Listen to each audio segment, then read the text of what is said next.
Donc, comme Dan disait, même si nous peu nombreux, ça ne empêche que nous gagnons un moment béni, right, joyeux, ensemble. Mais ce qui est très important aussi pour vous les jeunes, je vous encouragerai d'écouter le link que Mévin a envoyé en ce qui concerne The Christian Mind sur le Media and Art. Right? Pour prier que tout comme l'Église là-bas a été touchée, une partie d'entre nous, quand ils partagent ce message mercredi, nous touchés, que vous aussi, que vous soyez vraiment éclairés, illuminés, pour voir et pour s'examiner soi-même et de voir combien de temps justement on passe sur ce petit outil, mais combien si puissant. Right? Quand on a le monde devant nous, n'est-ce pas, à notre portée. D'où la nécessité de se retrouver parmi les jeunes. Et là, par l'expérience, je me rappelle, moi, mon petit jeune, patinant tout ça là, right? Nous, quand nous avons besoin, le chemin, puis battre boule, moi, je peux causer avec Avnish et John. À l'époque, nous avons capé sur boule le chemin. Right? Des roses faites des poteaux. Right? Donc, c'était commun, c'était ordinaire de se retrouver entre jeunes et fellowship, comment nous dire, encore plus vous, parce que ce petit instrument et tout ce qui nous est à la maison garde-nous isolés, garde-nous individualistiques, d'où le besoin de se retrouver. Donc, pas nécessairement quand l'Église se rassemble et organise un youth meeting, mais aussi n'importe quel moment. Right? Bien sûr, avec l'avis des parents, maman, je sors avec un frère, une sœur de l'Église, on part là-bas, on va retourner telle heure. Donc, moi, m'encourage, right? Regarde si Réan est capable de prendre bus, d'où il vient, avant quoi pour être là. Wow! Right? Pendant les vacances, surtout. Right? Après le culte, les dimanches, sauter, right? Là, ces deux frères-là, ils finissent de dire qu'ils organisent, pas un match de volleyball, peut-être pour les sœurs, right? Un match de football, je dis. Ils organisent un match de football. Prenez note, hein? Je dis ça on their behalf, right? OK? Donc, regardez comme même l'autre jour, nous avons un extra moment de communion fraternelle pour la cueillette des goyaves de Chine. Right? N'est-ce pas, Mathieu? Tu étais là pour la première fois. Mathieu est sorti pour le cueil des goyaves de Chine. Comment c'était les pâtes de fruits? Tout fini? Non, c'était vraiment délicieux. Comment dire, merci pour la famille Goraï. C'est une de là qui a mis tout son amour dedans. Donc, c'est pour vous encourager de se retrouver. Right? Et surtout que la communion, le fellowship entre frères et sœurs, les restreindre parce que nous en a si peu, n'est-ce pas? Donc, nous avons besoin de cette influence chrétienne de notre vie qui pourrait nous pas être souillés, tentés, emportés, comment d'autant nous dire, par la pourriture de ce monde. Mais laisse-nous ancrer sur le bon chemin qui mène à la vie éternelle. OK? Voilà un petit peu, juste pour nous mettre dans le bain. Donc, soyez libres de m'arrêter à n'importe quel moment, de poser des questions, parce que moi, vous posez des questions, et moi, j'espère que vous êtes une bonne réponse, right? Et comme ça, nous allons passer un moment un petit peu entre jeunes, n'est-ce pas? Allez, laissez-nous prier avant. Notre Seigneur, notre Dieu, notre Père, quelle grâce que tu nous fais que d'être là pour consacrer ce samedi après-midi pour toi, Seigneur, parce que tu nous as aimés en premier et c'est la raison pour laquelle nous sommes là. C'est pour te montrer cet amour, consacrer ce temps à toi, non seulement pour que toi, tu viennes tu nous nourrisses, Seigneur, de ta parole, mais aussi pour nous rencontrer en tant que jeunes, pour servir les uns les autres, pour communier ensemble et pour grandir dans la foi. Pour ceux qui ont déjà entendu l'Évangile et ont répondu à l'Évangile, mais aussi pour ceux qui sont encore tout près ou bien loin du royaume de Jésus-Christ. Nous te prions que tu agisses dans leur cœur aujourd'hui, pour que, Seigneur, tu leur montres vraiment, Seigneur, cette bonne nouvelle qui se trouve en Jésus-Christ seul.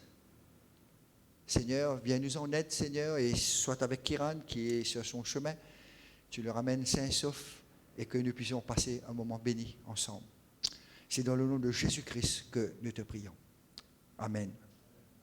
Donc, laisse-nous tourner dans cette épître de Paul que Dan a mentionné, une lire comme introduction. Bon, on est besoin de faire attention quand il lit dans le premier verset déjà. Right? Paul mentionnait serviteur ou esclave de Jésus-Christ, appelé à être apôtre, un messager, right? Comment nous dire, mis à part pour annoncer le mot quoi? L'évangile, mais l'évangile de qui? De Dieu. Right? C'est l'évangile de Dieu. Right? Et au verset 8, regardez qu'il dit. Au verset 9, right? Au verset 9, Dieu que je sers en mon esprit dans l'évangile de son Fils. Right? Mes témoins que je fais sans cesse mention de vous. Et puis dans le chapitre 2, il dit mon évangile en tant qu'apôtre. Right? Cette autorité déléguée, ce que Jésus leur a donné, c'est 12 pour fonder l'Église. Donc c'est quelque chose, c'est ça que nous pouvons regarder. Ce n'est pas un évangile qui nous est capable de dire, voilà, selon ma définition. Right? C'est l'évangile de Dieu, de Jésus, comme là nous trouver. C'est quelque chose qu'on ne peut pas falsifier, qu'on ne peut pas, on dirait, nous changer à notre manière. Et c'est ça que nous pouvons regarder aujourd'hui. Right? Et sûrement, ceux qui là pour la troisième fois avec nous, je connais que Kiran apporte deux leçons très importantes, n'est-ce pas? Que cette Bible, right? Cette Bible doit être notre seule autorité. Right? C'est elle, la parole de Dieu, qui détermine comment nous devons vivre, ce que nous devons croire, n'est-ce pas? C'est lui qui nous dirige et nous conduit dans notre croyance et conduite. À ne pas sortir de là. Pourquoi? Parce que c'est la parole de Dieu. Et comme elle dit, il n'y a pas besoin d'évidence pour cela.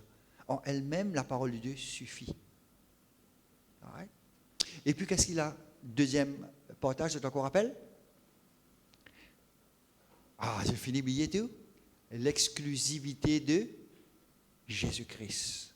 Comparé avec tous les worldviews, tous les autres, en guillemets, religions. Qu'est-ce qui fait la chrétienté? Qu'est-ce qui fait Jésus-Christ? La seule vraie religion unique qui puisse vraiment sauver des âmes. Donc, bâtissons sur cela. Maintenant, nous comprenons maintenant cet évangile qui nous sauve nous. Et c'est ce même évangile que nous devons maintenant aller proclamer aux autres. Right? Comme Dan dit, non pas seulement le non-croyant qui a besoin de l'évangile, mais aussi nous, en tant que chrétiens, pour nous rappeler, parce que nous si prompts à oublier, n'est-ce pas? Pour nous rappeler d'où nous sautons et que Dieu est maintenant. N'est-ce pas? Donc c'est ça que nous allons voir aujourd'hui. C'est quoi l'évangile pour nous-mêmes, right? Pour nous affirmer dans notre foi et aussi pour pouvoir aussi communiquer aux autres cet évangile qui va les sauver. Right? Si vous des autres, c'est quoi l'évangile? La réponse, right? C'est quoi l'évangile? Matthieu? L'évangile, c'est de la bonne nouvelle que Dieu apporte à tous ses enfants et à tous ceux qui obéissent et à tous les chrétiens. D'accord? Pas nécessairement les chrétiens, c'est déjà un bon commencement. La bonne nouvelle. Right? Tout à l'heure, nous regardons cela. Mais je connais quoi? Ce que je veux commencer, c'est que what is the gospel? C'est quoi l'évangile? C'est peut-être la question la plus importante qu'ils ont besoin de poser dans votre vie. C'est vrai qu'il y a d'autres questions qui sont importantes. Tout à l'heure, là, M. Péton, Shekina qui peut cause avec Joanna d'hier, Noah, qu'est-ce qu'il va faire? Quelles sont les études? Computer science. Peut-être il y a beaucoup de questions aussi importantes que cela, n'est-ce pas? Qui m'a pour faire? Je connais à venir chez John, puis Nick demande cette question, avec qui moi pour marier? Right? N'est-ce pas? Pas ça même qui nous a fait causer tout à l'heure. Oh, ça me trompe, moi. Ouais. C'est tout à fait légitime. Ouais. Si nous pouvons travailler, est-ce que moi, vous gagnez une promotion? Si, comment, les jeunes, quelle université que moi pour aller? C'est tout à fait légitime. Ouais. Mais la question la plus importante, et on ne badine pas avec cela, c'est quoi l'évangile? Parce que cela détermine notre destinée finale. Ouais. Parce que toutes les autres questions, aussi importantes et légitimes qui nous posent, nous, vont bien sûr déterminer notre vie ici-bas. Un travail, une épouse, une promotion, n'est-ce pas? Mais éventuellement, la chose la plus importante, c'est après la mort, où serai-je? Avec Dieu, un Dieu d'amour, de miséricorde, de grâce, ou dans la présence de ce Dieu qui juge justement. C'est donc la raison pour laquelle gagner la réponse à cela est super importante et gagner la bonne réponse. Et gagner la bonne réponse. Très, très importante. Donc, dans Romains, regarde, quand je te regarde et quand je te lis tous les pages de la Bible, le mot évangile apparaît environ 150 fois pour vous dire dont l'importance de ce mot. Beaucoup, beaucoup de fois, c'est mentionné évangile, qui, d'une façon très simple, comme Matthieu a dit, c'est la bonne nouvelle. Ouais. Mais bonne nouvelle de quoi? Quelqu'un d'autre peut bâtir sur ce que Matthieu a dit? Oui, c'est l'évangile, evangelion veut dire bonne nouvelle. C'est quoi cette bonne nouvelle? John?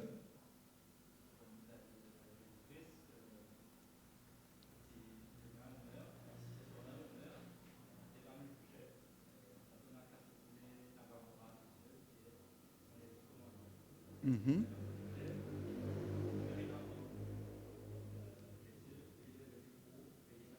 Mm.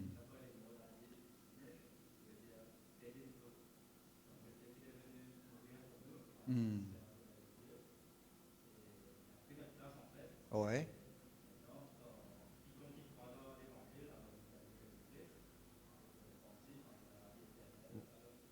Voilà. C'est ça qui fait l'évangile la bonne nouvelle. Parce qu'il y a un sauveur, Jésus. Ouais.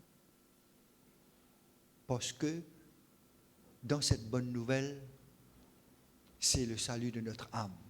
Right? Et pour cela, tourne dans Romains même, chapitre 1. Et nous voulons une large section, right? D'Anania à partir du verset, chapitre 1, verset 1 à 14. Laisse-nous lire à partir du verset 15 jusqu'au verset 32. OK? 15 à 32. Moi, vous faites un tour de table, right? Le fait que Matthieu a déjà répondu à la question, Ethan, chacun d'entre vous, Ethan lit verset 15 à 20, Thomas 21 à 25, Tania 26, allons dire jusqu'à la fin, 32. OK? Allez.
Merci. Wow. Quel passage. Right? Et je vous trouver là-dedans, il commence à donner une définition de l'évangile. Right? Restez avec moi dans ce passage, vous trouvez. Quand il dit à nous dans le verset 15, j'ai un vif désir de vous annoncer aussi l'évangile à vous qui êtes à Rome, n'est-ce pas? Car, voilà la raison. Pourquoi il dit envie et un désir pour annoncer l'évangile? Car je n'ai pas honte de l'évangile. Et là, il dit, c'est quoi l'évangile? Comme John il mentionnait, c'est une puissance de Dieu pour le salut de quiconque croit. Car le juste vivra par la foi. OK? Et puis regardez, le verset 17. Dans cet évangile, il y a le petit mot car, parce que, qui il n'y a plus là-dedans. Non, dedans il y a parce que. Voilà la raison. Parce que en lui, dans l'évangile, est révélée la justice de Dieu par la foi et pour la foi, selon qu'il est écrit, le juste vivra par la foi. Parce qu'en lui est révélée la justice de Dieu. Ce que vous pensez avec ce que nous entendons aujourd'hui. Et l'évangile est une bonne nouvelle parce qu'en lui est révélé, qui tu peux tenter de dire? L'amour de Dieu. Nous pouvons trouver tout à l'heure qu'il y a l'amour aussi. Mais ce n'est pas ça le but primaire de Paul. Ce n'est pas ça ce que Dieu a envie de montrer nous, que dans l'évangile, c'est une puissance de Dieu pour sauver parce qu'en lui est révélé quoi? La justice. Il est capable de dire l'amour de Dieu. La grâce de Dieu. La miséricorde de Dieu, le pardon de Dieu, n'est-ce pas? Mais il dit parce qu'en lui, dans l'évangile, est révélée la justice de Dieu.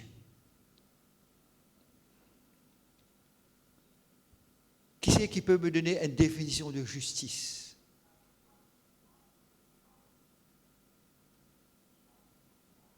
Allez, mon bouge de table en table. Allez, Shekinah, jette-toi.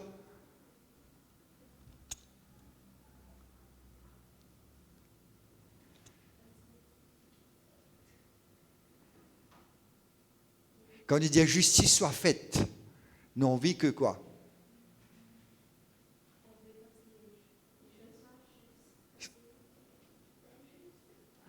Nous gagnons ce que nous méritons. C'est ça qui nous dit justice, right? Un condamné ou whatever, right? Ça qui travaille, Emmanuel qui fait travail, right? Justice soit faite à la fin du mois. L'ouvrier mérite son salaire, right? Si il travaille et il n'a pas gagné son salaire, qu'il ne peut dire injuste. Parce qu'il n'a pas gagné ce qu'elle mérite. C'est ça la justice. Right? Mais en quelle façon que cette justice est une bonne nouvelle? C'est ça la question qui nous est posée, parce que c'est ça qui vous détermine si vraiment nous avons compris l'évangile. C'est quoi l'évangile? N'est-ce pas? Et c'est pour cela que lui dire, il continue. Si je regarde dans l'original, tous les versets 18, 19, 20, 21, il y a un mot car, parce que. Right? Et il lui donne toutes ces raisons. Right? Et regardez qu'est-ce que le verset 18 nous dit. Car, waouh! Et que justice, et que quoi? L'amour de Dieu s'est révélé. La colère de Dieu se révèle du ciel contre toute impiété et toute injustice des hommes qui retiennent injustement la vérité captive. C'est ça qui nous commence à comprendre. Pour essayer de donner les 4 aspects de l'évangile pour les autres essayer de découvrir au fur et à mesure qu'ils m'ont expliqué. Et puis je peux dire, l'évangile c'est ça, l'évangile c'est ça. Doit être tous ces éléments doivent être présents pour qu'on puisse comprendre c'est quoi l'évangile. Et Paul là dans sa description de l'évangile, révéler la justice de Dieu, il commence par la colère de Dieu. Il commence par un Dieu qui est saint. Il est contre toute impiété,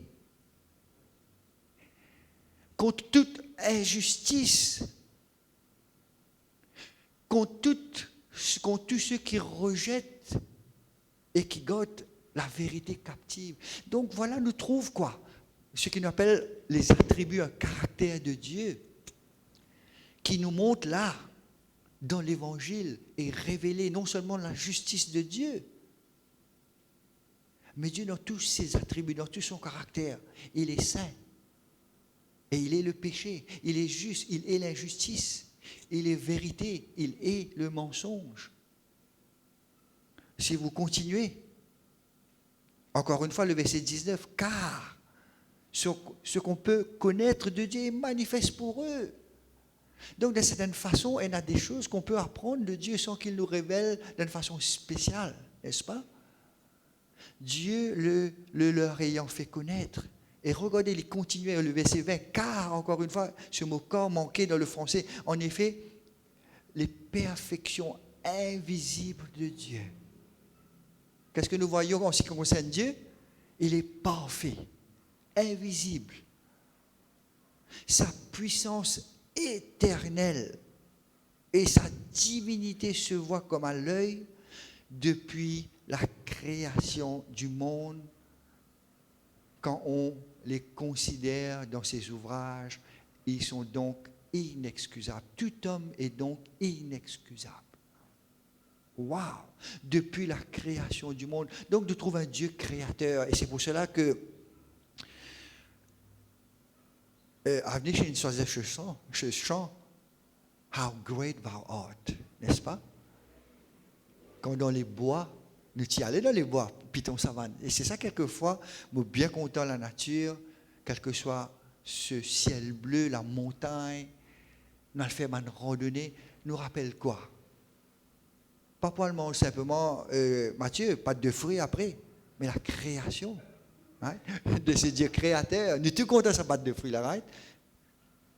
Mais aussi pour admirer la création de Dieu.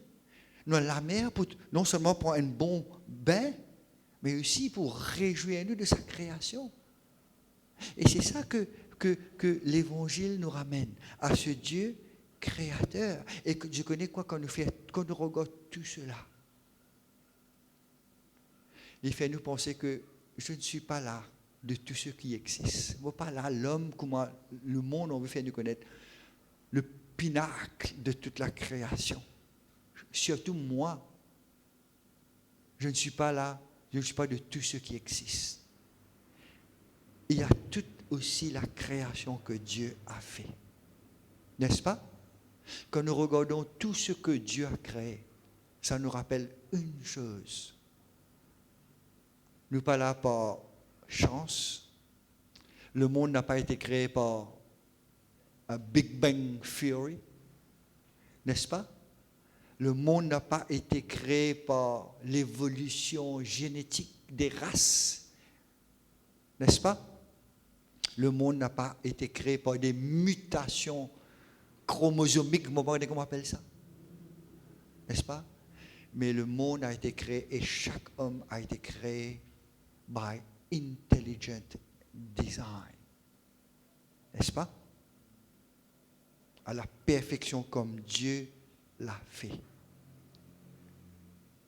Donc ce que Dieu et ce que dans l'Évangile Dieu veut que nous sachions, afin que nous sommes inexcusables, qu'il est ce Dieu avec toute cette liste que nous avons vue, saint, juste, vrai, éternel, tout-puissant, mais un Dieu créateur. Que nous avons été créés avec un but, by design, avec un plan. Que Dieu, quand Dieu nous a créés, il avait one purpose in mind pour chacun d'entre nous. Chaque personne qui est là dans cette salle, Dieu nous a créés avec un but précis. C'est non seulement un privilège, mais aussi c'est une grande responsabilité. Nous ne sommes pas autonomes, nous ne sommes pas indépendants, nous ne sommes pas libres de faire quoi que ce soit. Nous sommes redevables à ce Dieu qui nous a créés. Et en tant que notre Créateur, il a tout le droit de nous dire comment vivre la vie qu'il nous a donnée. Qu'est-ce qu'il faut faire, qu'est-ce qu'il ne faut pas faire. Quel est son désir? Quelles sont les choses qu'il ne faut pas faire parce que ce n'est pas son désir, n'est-ce pas? Est-ce que ce n'est pas ça un petit peu que les parents reflétaient l'autorité de Dieu sur ses enfants? Joanna avec moi, il y a Rebecca en Australie et Jemima. Nous payons les études. Nous payons le logement. Nous payons leur manger. Oh donc, nous disons, la première chose à faire quand je suis là-bas, eh bien, vivre une vie digne de ce qu'elles ont appris. Nous disons, les dimanches, il faut être à l'église. Parce que nous avons cette autorité, ce droit. Parce que nous sommes leurs parents et nous payons Dieu tout ce que j'ai besoin. Quand j'ai maman pour retourner, maman pour dire, amène une jolie chaussure pour moi. Parce que si tu n'as pas apporté, tu n'as pas arrêté de gagner de l'argent. C'est un petit peu ça, n'est-ce pas? C'est dans le même but que Dieu nous a créés. Avec un but précis de notre vie, avec un design de comment vivre notre vie. Et comment l'homme prend de cette opportunité de sa vie. Nous saute à Dieu et nous regarde à l'homme. Qu'est-ce que l'humanité a fait? Stacy a obéi à la perfection.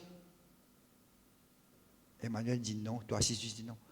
Et l'homme a fait tout le contraire, n'est-ce pas? Et on lit déjà dans sa liste, regardez, retournez dans le verset 18. C'est pour cela que Dieu est en colère, n'est-ce pas? La colère de Dieu se révèle du ciel contre toute impiété. Et le mot là, ça veut dire wickedness, ungodliness. C'est tout le contraire que Dieu avait déterminé, le plan que Dieu avait pour l'homme. C'est tout le contraire. Toute injustice des hommes qui retiennent injustement la vérité captive. C'est pour cela que moi tout le temps nous dis, comme à nos enfants, un petit bébé, quand il grandit, il n'a pas besoin de montrer lui ces vilaines choses. Il le sait déjà. Comment mentir, comment frapper son frère, ouais. Comment désobéir à ses parents, parce que c'est inné en lui. Voilà l'image de nous avant qu'ils ne deviennent chrétiens. C'est terrible, n'est-ce pas? Quand nous regardons cela. Pas croire un bon dimoun, ça. Comment il faut nous entendre? Un bon dimoun, ça. Il est capable, bon, comparé à un autre dimoun, mais aux yeux de Dieu, parce que Dieu cherche la perfection, n'est-ce pas? Dieu cherche la perfection.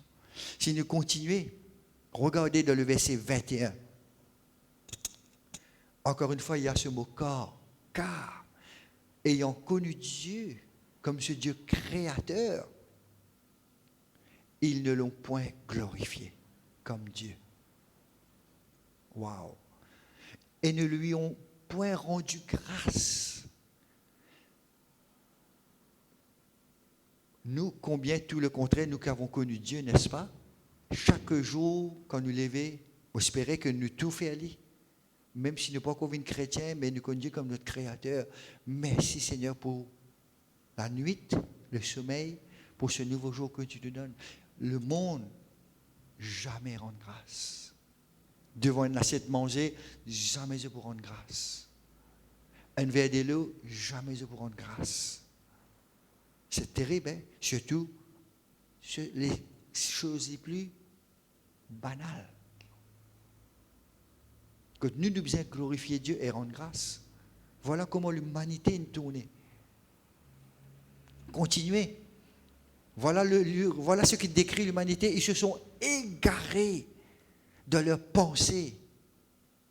Et leur cœur sans intelligence a été plongé dans les ténèbres.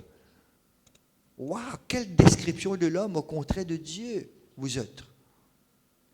D'un côté, nous trouve Dieu, tout ce qui est perfection.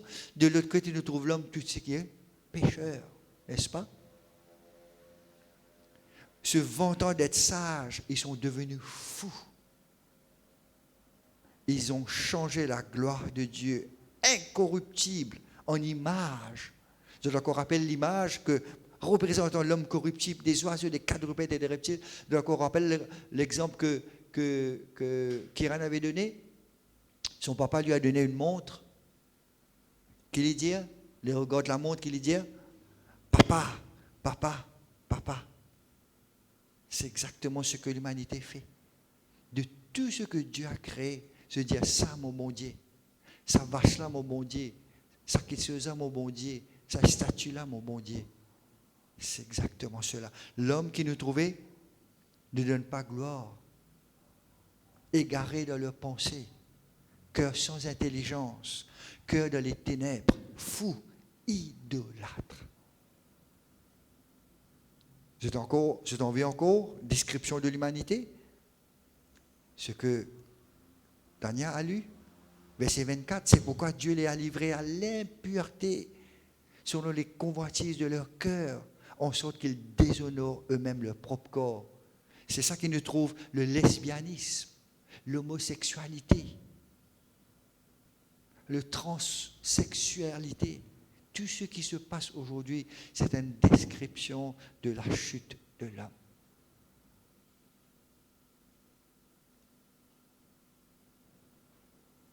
Si je continue dans le verset 28, la liste est longue, vous êtes.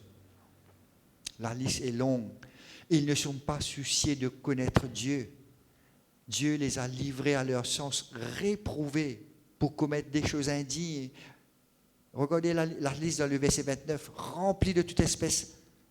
Nommez, vous êtes, injustice, méchanceté, cupidité, malice, plein d'envie, meurtre, querelle, ruse, malignité, rapoteur, médisance, impie, arrogance, hautain, fanfaron, ingénieux au mal, rebelles à leurs parents. Vous connaissez qui est un ingénieur? Il est ingénieur au mal.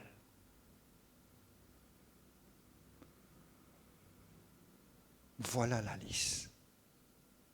Verset 31, dépourvu d'intelligence, de loyauté, d'affection naturelle, de miséricorde. C'est-à-dire tout ce qui est bon, dépourvu de toutes ces choses.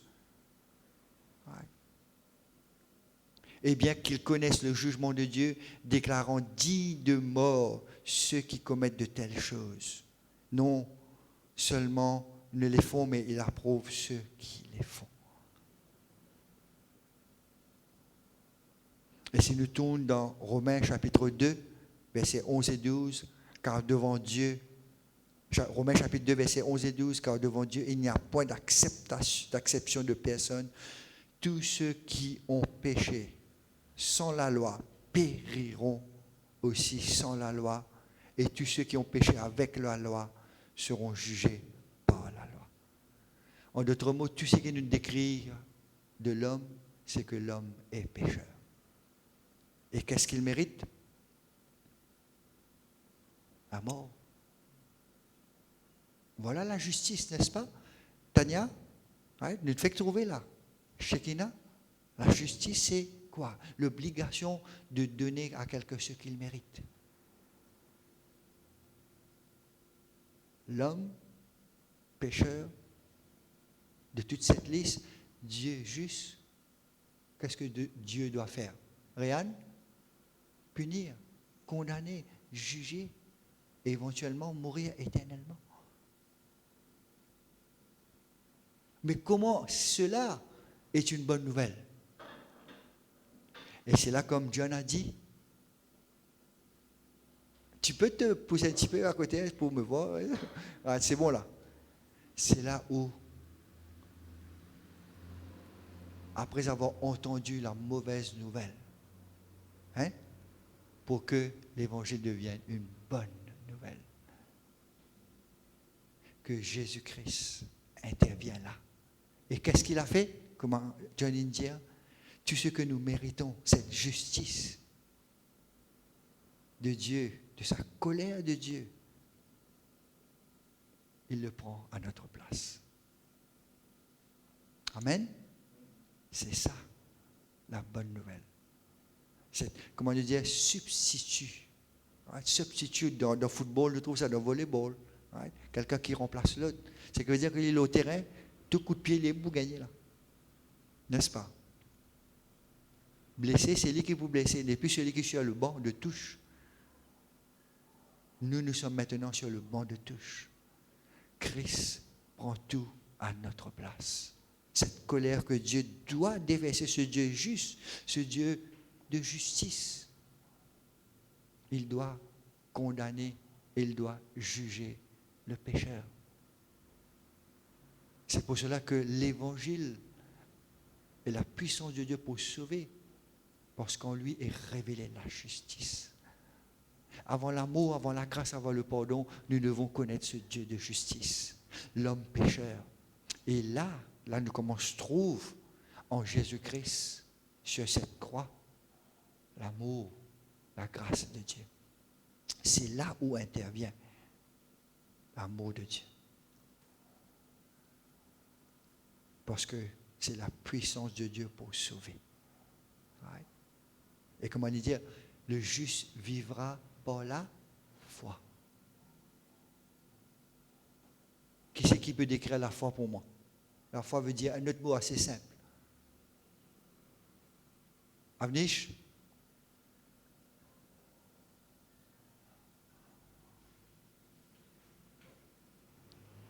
Pas les foi. La foi. La foi, c'est mettre toute sa confiance en Dieu.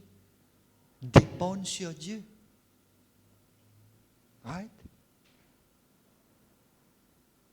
C'est pas simplement avoir la foi dans le néant ou la foi à l'aveugle, avoir la foi en Jésus-Christ. Je te encore rappelle le geôlier, right?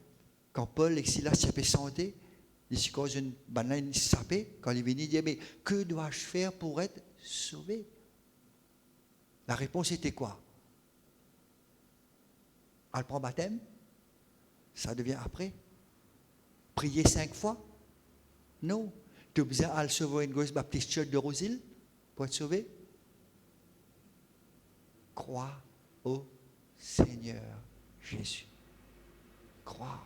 Et dans la foi en Jésus. Mets ta confiance en Jésus. Dans quelle façon nous mettre notre confiance en Jésus? Devant ce juge. Dans quelle façon nous dépendre sur Jésus? Comment Jésus peut défendre nos cas devant allons dire dans cette cour de justice, devant ce juge? D'après eux, qui Jésus peut faire? Quelle est la preuve comment nous dit, il prend le péché sur lui? Ils vont montrer cela, n'est-ce pas? Tania, Dieu juste, tu dois la déclarer non coupable. Parce que moi, j'ai pris sa place sur cette croix. Et il met toute sa confiance en moi, Jésus-Christ, comme son avocat. Waouh, voilà notre confiance. Voilà notre assurance en cet avocat. Amen, Dania? Amen. Tu vas la déclarer très bientôt là. Right? Et me prier que tous ceux qui n'ont pas encore fait lire, qui, oh Seigneur, je te fais lire. Parce que ce sera le seul moyen, c'est la seule bonne nouvelle. C'est ça qui veut dire croire en Jésus, dépendre sur Dieu, et la confiance en Dieu, en Jésus. Parce que c'est seul lui qui peut nous défendre. Papa, maman, pas pour qu'on défendre. Bouddha, pas pour qu'on défendre, parce que personne d'autre, dans tout ça. Qui c'est qui a mené une vie sans péché? C'est Jésus. Seul lui peut prendre notre place. Seul un innocent peut prendre la place d'un coupable, n'est-ce pas? C'est la raison pour laquelle Jésus-Christ est le seul sauveur.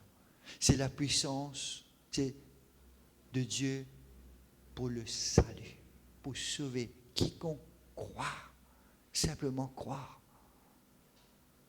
Voilà qui fait l'évangile la bonne nouvelle.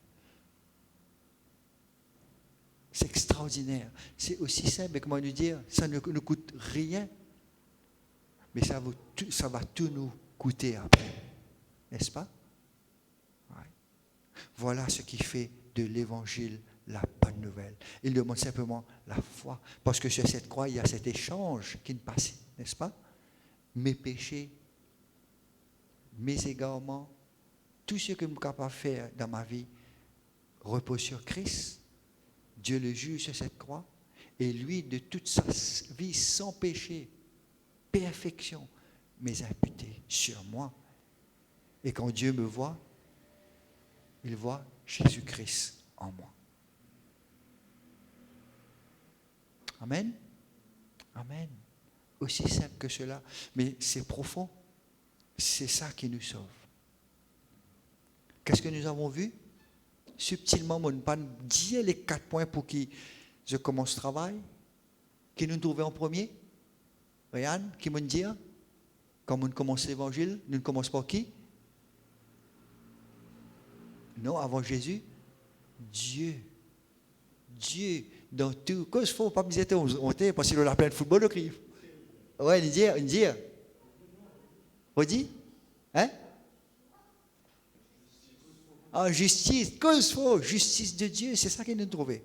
En l'évangile, il révélait la justice de Dieu, de ce Dieu qui est juste, éternel, avec tous ces attributs de ce Dieu créateur qui nous a créés et qui nous donne une conduite de vie.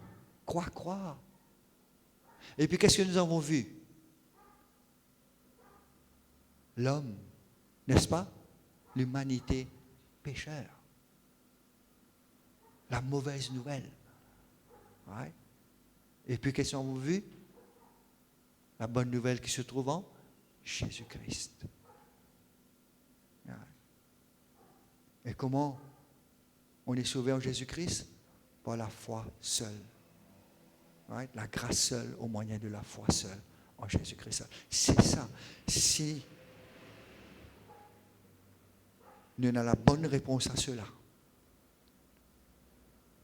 cela ne suffit pas. Ouais. Ce n'est que le commencement. Il suffit maintenant, take that step of faith et donne-nous la vie à Jésus. Et c'est ça que je prie. Ouais. Je prie que tous ceux qui sont déjà sauvés et qui ne passent pas l'eau du baptême et qui ne passent pas l'eau du baptême, c'est ça que vous avez compris. C'est ça l'évangile. Parce que l'évangile, ce n'est pas, hey, lève-toi la main. Combien de fois nous entendons dans l'église où nous étions? Hey, mange devant, viens devant. Hey, fais ça la prière là. Écris ton nom dans la Bible à la fête. Hey, tout le monde gagne la vie éternelle. Ah, viens vers Jésus, tu te prends un problème pour résolu. C'est pas ça l'évangile. L'évangile, il doit avoir ces 4 aspects aussi simples qu'il nous trouvait. Dieu, homme, Jésus-Christ. Que dois-je faire? Croire. Aussi simple que cela. Et pour ceux qui n'ont pas encore, qui nous ont déjà comprendre c'est quoi l'évangile, mais pas comprendre cette décision.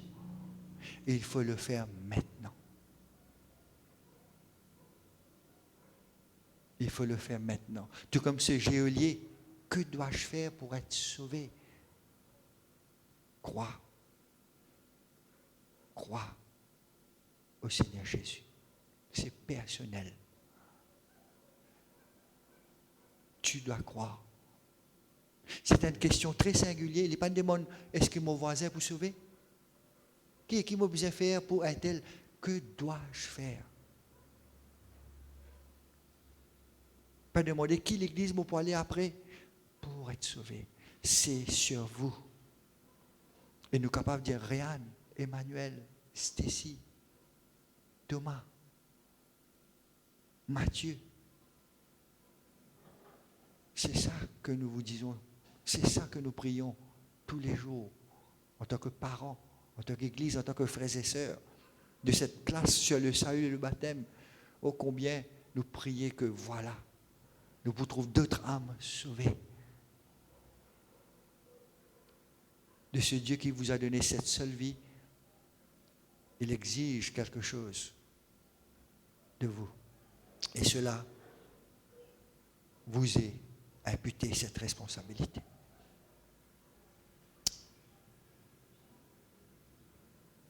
OK? Nous passons un petit moment à nous examiner nous-mêmes, à vraiment recevoir l'Évangile. Et si vraiment le Seigneur peut agir dans votre cœur, n'hésitez pas, non Dieu, si ce n'est pas vos cœurs. OK? Un petit moment à examiner soi-même et puis me demande, Mévin, de prier pour nous.